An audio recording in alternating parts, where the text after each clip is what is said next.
Wonderful. Well, welcome everyone, and thank you for joining us today. We're really pleased that you could share some of your time today with us. Today, I'm coming from the lands of the Musqueam, Squamish, and Tsleil-Waututh First Nations, and Small Housing acknowledges that we conduct our work on the traditional territories of Indigenous peoples who have called these lands home and who have been their stewards since time immemorial. And here on the lands of the Musqueam, Squamish, and Tsleil-Waututh, for those of you who aren't aware, they're actually engaged in some really impressive work to support housing for their members, both on and off reserve. And they're also generating housing for the community at large.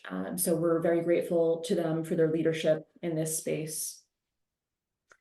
If we can jump to the next slide. If you aren't yet familiar with our work here at Small Housing, we're a nonprofit organization, and we were established over a decade ago in BC. And our mission is to address attainable housing supply by bringing more housing options and choices to communities across Canada. We are a hub of research, of new ideas, and of network building and technical assistance in support of gentle density housing. And we work with two primary audiences, with government and with industry. We support governments to update policy, planning, and programs, and we also work with industry to advance good practices in finance, design, construction, so that we can rapidly scale up this supply.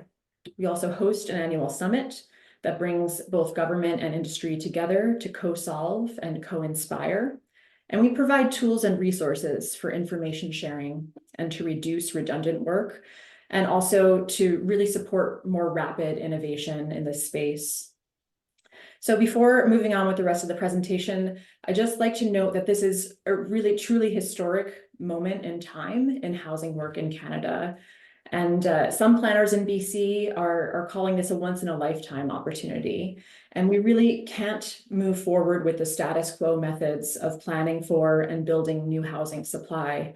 We know that we need to unlock underutilized residential land to be a part of the solution, and hence the need for this zoning reform work.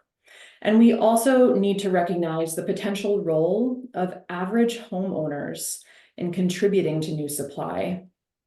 This is the older couple that's looking to downsize but remain on their property, the growing multi-generational family who's interested in living together but with the privacy of their own homes, or the group of friends who are poised to pool their equity together in order to get into the housing market. So when we're going through this process of updating our rules and updating our regulations, let's please keep these folks in mind. In order to get them involved in building more housing, we need to prioritize simplicity and flexibility. So let's use this great opportunity to unlock more land for housing and invite new development proponents into this space, and also to invite more collaboration between jurisdictions so that we can be efficient in our efforts. And with that, let's jump into the agenda for today. So a really quick rundown of what we'll be covering. We'll start with introductions and audience polls. We'll provide a brief overview of gentle density housing, noting some common drivers and also the current policy context that we're in. Then we'll dive into the bylaw guide itself and provide you a bit of a sneak peek of its contents. And we'll mention some additional resources that may be of interest to you. And we'll wrap up with some final questions for the audience. We're very grateful to our funding partner, CMHC, for their support in this project, and also to our delivery partner, Urban Systems. So let's go ahead and introduce today's speakers. I'm Tamara White. I'm Executive Director here at Small Housing. And joining us today is Cleo Corbett, Senior Specialist, Municipal Relations at CMHC. Cleo is a tireless advocate for progressive planning practice and systems-based solutions for governments who are addressing the housing supply gap. She's followed by my colleague, Carl Isaac, our Director of Planning at Small Housing, who has led the production of the bylaw guide. We'll then pass it over to our friends at Urban Systems, Nancy Henderson and Daniel Sturgeon, who've been incredibly busy over the last few months supporting dozens of communities in BC through their zoning reform work. And yet they've still found some time to share emerging lessons and insights with us, and we're thankful to them for that. So hats off to the whole team, including also our expert reviewers from across North America. This promises to be a pretty power-packed session, and we hope that you'll be inspired to then dive directly into the bylaw guide yourselves. Over to you, Cleo. Great. Thank you so much, Tamara. Alors, bonjour, bienvenue, Gela Kessler. Hello and welcome. Really glad to be here today. As Tamara mentioned, I'm part of the CMHC Municipal Relations team. We're a fairly new team at CMHC, but we were created as directly in response to acknowledging the integral role that local governments play in the housing system. So we have been delivering programs directly to municipalities such as the Rapid Housing Initiative, City Stream, and also most recently the Housing Accelerator Fund, with more to come. But we also support projects like this. So we're very pleased to be able to provide this support.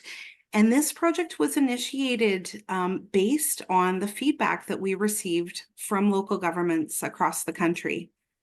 As there is this move to really look at a systematic change in how housing is approved across the country, and looking to increase housing supply, diversity, and affordability, we know that gentle density is going to play an integral role in that change. So we hope you find today's webinar useful and helpful, and that it can support you in the very important work that you're doing in communities across the country. Thank you so much. Thank you, Cleo. And as mentioned, we have an audience today that is coming to us from across the country. We are really pleased to have planners and related professionals from all corners of the country and everywhere between.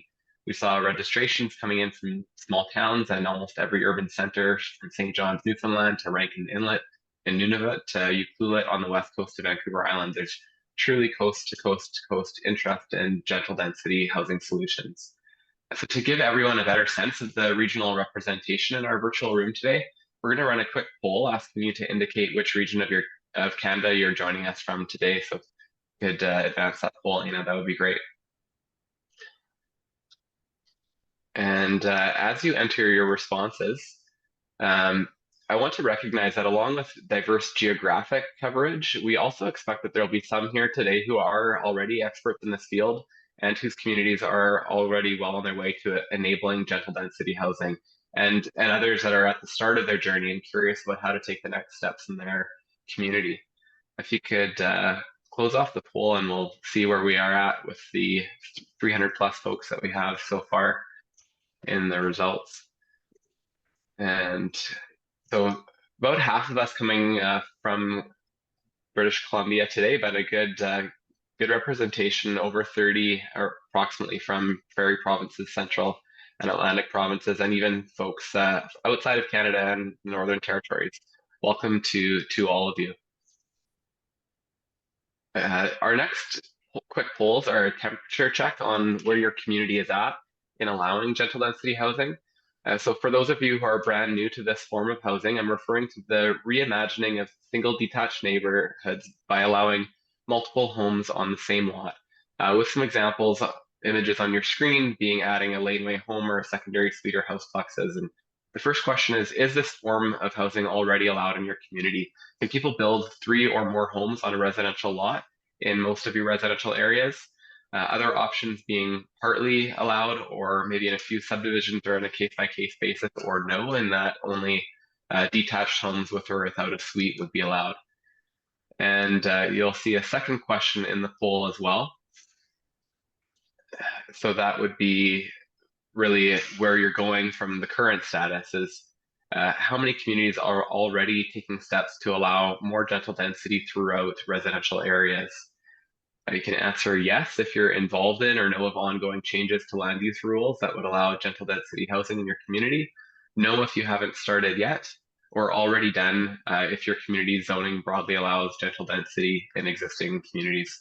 We'll give folks a few more moments to complete that poll. We've got about a quarter of our participants today already allowing a significant amount of gentle density, about 40% where it's partially allowed, maybe you've experimented a little bit in some neighborhoods, and then almost a third of the people here today only allowing detached homes with or without a secondary suite. So a good range of experience. And for those of you who are already done this, we're glad to have you here too, not just for leading the way, but also because you know likely that there's always room for improvement to get more homes built faster, and you're willing to keep iterating by continuing to learn. We've got a heavily favored response to the is your community considering changes. So I think we've got 80+% of communities attending represented here today have started a process and are at some point in their way to looking at enabling more gentle density. And we have a bit fewer, 7% that have not yet started, but hopefully will join that 83% and then some already done. Now, before we jump into the how parts of the guide, it's really, we're starting off asking ourselves why gentle density, especially for those communities that are on the fence or just learning about it. Now, gentle density is part of a broader effort to support infill and compact development in our communities. There's a long list of public benefits related to compact development in the guide that many planners are going to be familiar with already, including more efficient use of existing infrastructure, improved viability of mom and pop shops, and preservation of farmland and natural areas. But first and foremost, gentle density housing is housing.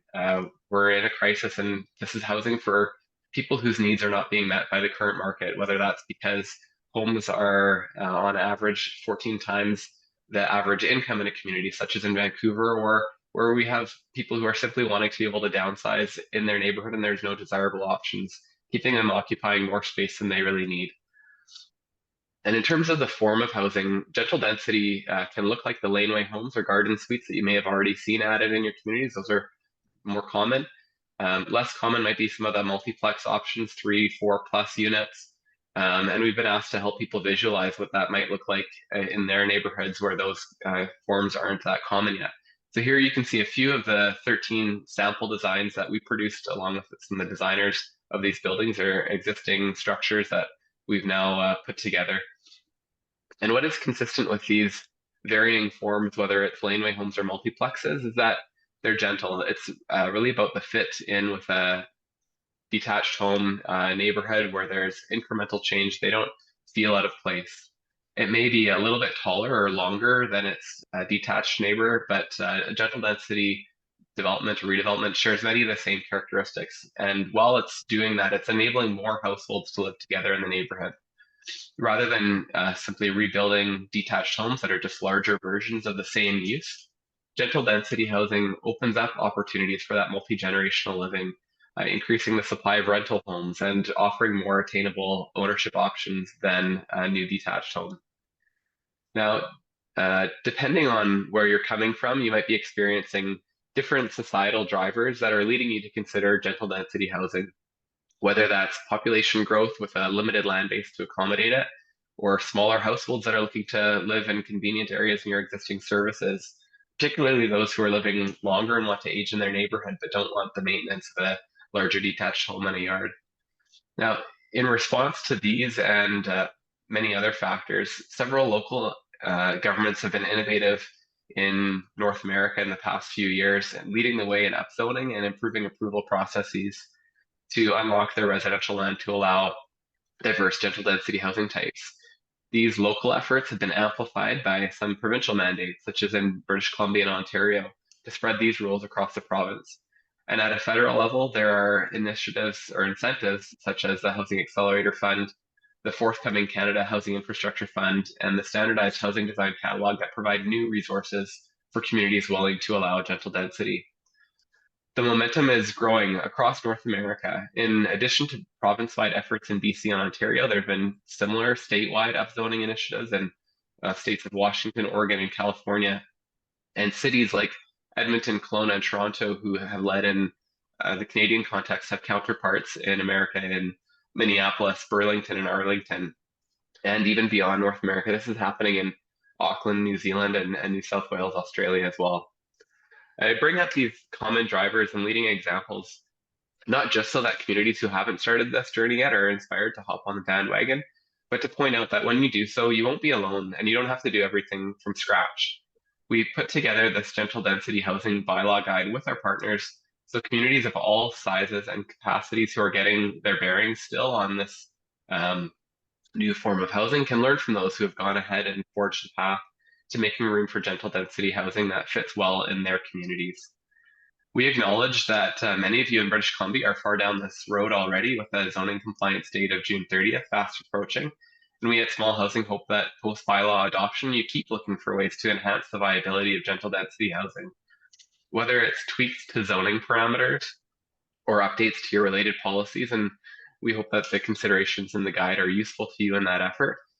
Now I'll pass the mic over to our partners at Urban Systems, who will provide a tour of the highlights in the bylaw guide. Over to you, Nancy. Thank you, Carl. All right, so we can go on to the next slide. Perfect. All right, so I guess why another guide? The province came out with their provincial policy manual on site standard, and it just so happens that this group was essentially meeting within, I think, 24 hours of that manual coming out. And we identified that, there's almost more questions than answers. And thought, what can we do to support the implementation of gentle density in British Columbia? And as we started developing this idea around a sort of a guide or sort of an implementation companion, if you will, for people in British Columbia that are responsible for implementing gentle density, we also thought, well, how can we take the lessons learned in BC and kind of scale it up to the national level so that others can benefit from the experience in BC. And then a lot of the questions when this policy manual came out, which is an excellent policy manual put out by the province of BC, but there's still many more questions, and the answers to those questions weren't coming as fast as the questions were coming out. So we thought, okay, well, we have a very quick implementation period in BC, and a lot of planners were asking, what next? What do we do? How do we do this? So we framed this around a suggested work plan, and really talking about, there's many questions around infrastructure, for example, and do we have the infrastructure in place to implement? So we had that lens as we were developing the guide. It really focuses also on providing like a framework for interdepartmental collaboration as well. It's meant to be a resource and a thinking partner as you go through this implementation journey. Okay, so in the guide, it does identify several important components to the work plan. And I think first and foremost, it's something that is a bylaw amendment. So quite often, the planners are jumping right to the establishment of zoning bylaw amendments and what does a zone look like. Just really want to make sure that people take a step back and make sure that you're including other departments in the implementation of gentle density. And including those other departments in the room as soon as possible. You think of the infrastructure impacts, but also, there's fire flows, and the fire department needs to be in the room, for example, and the building department. How does this look from a building perspective? And having those discussions that are interdepartmental and interdisciplinary can really help inform the process. There's very important to just include all of the people in the local government into the room so that you can identify issues and also make sure that you're establishing timeframes and an understanding of roles and responsibility as you move towards implementation. So sort of jumping on that is the change management from the inside of the organization first. We found that many of our clients, the engineering department has their own projects that they're in the process of implementing and didn't anticipate the associated workload with implementation of SHMU in British Columbia. So it's one, bit of recalibration of what the priorities are in the municipality is really key. And also just in terms of using others in the organization can really help if you have GIS in your local government or potentially the ability to contract that out. Using geospatial analysis, for example, can be a very excellent support to understanding where gentle density is likely to occur in your municipality. I think it's really important whenever you're considering increasing the amount of gentle density in your community, is considering that it's going to be incremental. Development is not going to happen all at once. And at first, many people are very concerned about the infrastructure being able to handle the density. In most cases, it's such an incremental implementation that it will be very gradual and it will give the municipality time to improve infrastructure. It's certainly an area where the greatest concern we found throughout most of our clients, but upon further study, it's more of a catchment-based concern versus like a broad brush concern. But in some cases, some municipalities do have to defer the implementation in certain areas due to the state of infrastructure. But it's really important to look and project as well as the incrementality of implementation. And generally after that, there's a little bit less concern about the change, if you will. The provincial government in British Columbia came out with the site standards that are on your screen. And it's really important to realize that in BC that these are guidelines. You do not have to implement them as stated. What's important in BC though is that whatever is implemented in the regulations that are created is that it's going to continue to facilitate the anticipated number of units. If not, the province of BC could step in and basically ask a municipality to implement the site standards until you have a more pragmatic approach in place. I think it's really important before I pass off to my colleague Daniel, is to really consider the context of your community when you're establishing regulations. Every community is different, and I think we've got quite a lot of smaller communities with potentially like large lots, for example. Really understanding your context and what can fit in your community on the average lot size, for example, that you have, and brainstorm, for example, the trade-offs that you're willing to consider. And especially looking at increased height, which is a concern in many communities.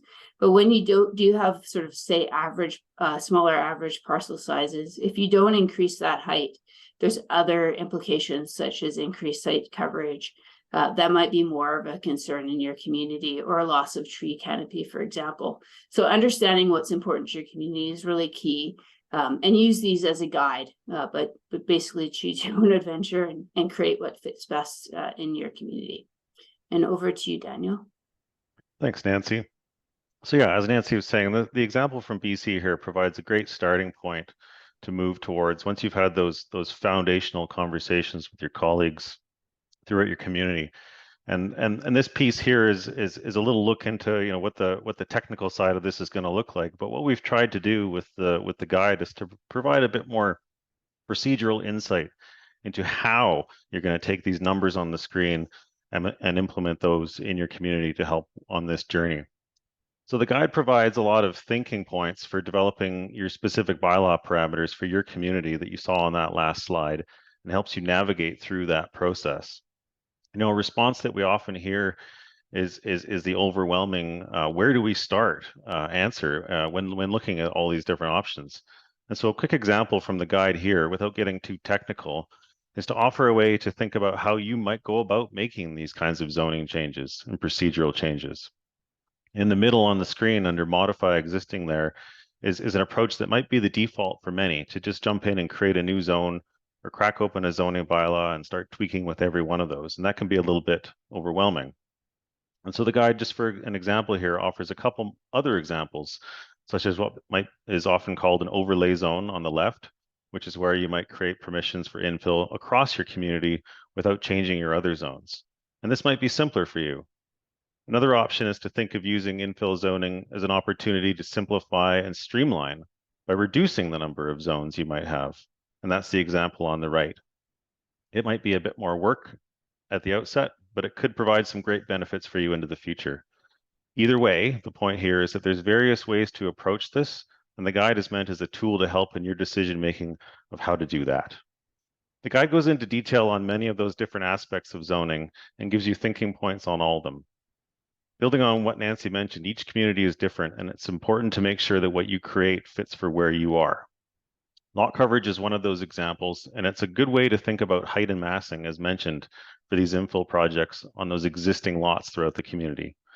For example, there's sometimes a push to react to the new density of infill by regulating the height to be lower. The guide provides some thoughts and examples of how parking, open space, stormwater management, and the likely and necessary size of units may require higher height based on those existing lot sizes. To help with that, an example in the guide, and we've shown on the screen here, helps with the spatial thinking that can really demonstrate to yourself and to others the trade-offs between things like trees and height and open space and fitting all that in on those existing lots. So again, just a tool to help in that decision making. Prompts like this will help you navigate opinions and beliefs throughout the conversations that you're going to need to have and help provide you with not the exact answer, but a bit of a process to get there. A couple of thoughts and examples to leave you with as you think through the presentation and hopefully read through the guide later on are on the screen here. The guide speaks to the incremental pace of infill that will happen over time. It's not likely to occur in the same way as new greenfield developments, where you have several or many units all built in the same area at the same time. The reality of infill is that it's going to be spread throughout existing neighborhoods, and it will happen slowly, a few at a time. This gradual change is an opportunity to make adjustments to your policies, to learn from new developments, and plan for other moves that you need to make in terms of process or infrastructure upgrades or other bylaw changes. And this often raises the concern of how to prepare for or anticipate where infill might end up going. So another example from the guide is where it speaks to the possibility of undertaking a likelihood analysis, using existing information you probably already have, like building age, land value, building value, and lot size to help understand which lots have a higher potential to redevelop with infill. And so these are just a couple of examples of how the guide will help you think through and be a partner with you on this journey towards allowing more types of housing in your community. Thanks, and over to you, Carl. Great, thank you, Daniel and Nancy. We've introduced the bylaw guide, which is available on our Toolbox website, and there's many additional resources that I wanted to share with you while you're with us today. The toolbox.smallhousing.ca is the address where you can find the bylaw guide. When you land on the homepage, you'll find lots of resources already waiting for you. And I also want to highlight that it's user-driven. We rely on submissions and suggestions of new reports, tools, and resources from the user community. And our intent is to make this as comprehensive as possible. We have case studies on specific topics related to infill development, from infrastructure issues to tenure considerations. There are also several case studies for pre-reviewed or standardized home design programs in Canada and the United States. Over the past year, we've also convened cross-sector expert panels to discuss commonly occurring challenges and provide solutions and recommendations. These include topics such as energy efficiency, off-site construction, infrastructure, land economics, affordability, and the ownership and operations of gentle density housing after it's been built. I shared earlier some illustrations or renderings of sample home designs that we produced for 13 different multiplex designs. These 13 include site plans, floor plans, and modifiable pro formas. They also include, among the 13 examples, in both lane access and front access or corner lot conditions, and each is rendered in 2 architectural styles to illustrate the diversity of expression that can fit into many neighborhood contexts. There are many other resources available, from stories of practice from First Nations communities leading the way to current policies, bylaws, and regulations in local governments. And noting that these bylaws and regulations are changing quickly, please do use the Submit a Resource button to update us as these change. Now that we've shared with you some of the resources that we've made available so far, we have 2 more questions about what you might need in your community to make gentle density happen. And now, firstly, what we're looking to find out, we want to hear from you what you think the main barriers are for you that would prevent gentle density housing from being built in your community. So please choose up to 3 of the top reasons that you think gentle density may not get built. And we've got political will currently, not in my backyard attitudes from the community, parking concerns, infrastructure, electrical capacity, lack of financing options for proponents, shortages of builders with necessary skills, complexity of approval processes, or limited market demand. So I'll let you ponder those for a few moments longer before we close that up and hear from you. A good mix, certainly the highest among them being not in my backyard concerns, maybe from the community, parking concerns and infrastructure, rounding out the list of the top three from the folks here today. Out of 245 of you, thank you for filling that out. Thank you all for your feedback and for joining us. I'd like to turn the microphone back to Cleo for a quick word from CMHC as well. Yeah, thank you very much, Carl, and the team at Small Housing and also Urban Systems. This was a great session today highlighting the guide, but there's a lot more information in there for you, which again, we hope that you will find very helpful as you undertake your gentle density journey. For the municipal partners on the line, please reach out to your municipal relations representative anytime to discuss things like this, where you can access support and resources for the really tremendous and important work that you are doing. We look forward to working together as we aim to improve the housing system across Canada. Thank you all. I just want to tip my hat really to all of the governments, local, regional, provincial, and federal, who have really been leading the way in making these changes. It's hard to be the first ones out of the gate, and there can be some extra scrutiny on what you've put forward. But we think that there's been some real fantastic trailblazing efforts, and we're very thankful for those of you who've decided to step out, lead the way with innovation. We're hoping to continue to support you all in sharing good practices and making sure that we can do this in as coordinated of way as possible, and really reducing redundant work, providing more opportunities for efficiency, and really supporting each other to do the best possible work we can with this historic opportunity that we have now. So thank you all so very much. You get your hands on the guidebook and dive into it, and we're always open to feedback and input. And as Carl mentioned, we're looking for you to also contribute resources to our online resource repository, to our Gentle Density Toolbox. So please do click the Submit a Resource button, which also includes your local bylaws, regulations, if you'd like them listed within our library so that others could potentially refer to them. Please do include those by clicking the Add the Resource button. Thank you all so much again for your time today. Take care.